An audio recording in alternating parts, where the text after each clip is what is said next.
ஆன்மீக சொற்பொழிவாளரா நான் நெறைய கேலி கிண்டல்லாம் சந்திச்சுட்டு இருக்கேன் சார்.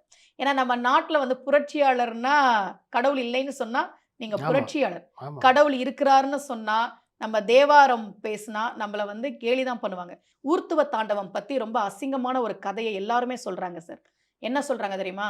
சிவபெருமானுக்கும், பார்வதி தேவிக்கும், காளிக்கும் நடனம் நடந்தது.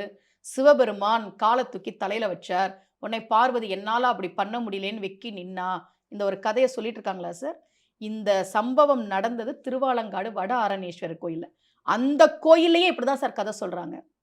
சிவபெருமான் அப்படி பண்ணுவாரா?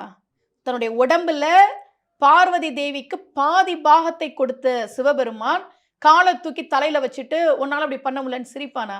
ஆனா தேடி, தேடி, தேடி, தேடி படிக்கும்போது ரொம்ப அற்புதமான ஒரு விஷயம் கிடைச்சது சார்.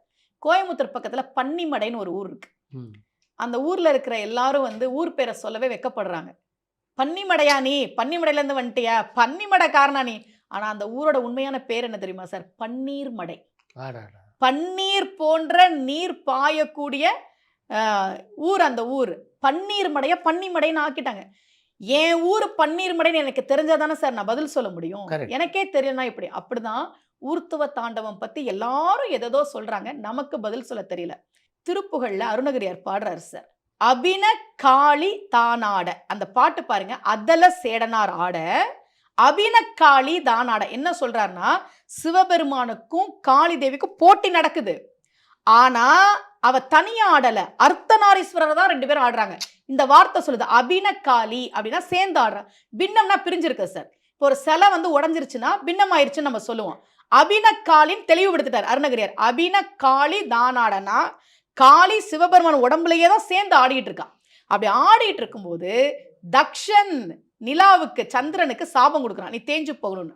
அந்த சந்திரன் சிவபெருமான் கால்ல வந்து விழுகுறான்.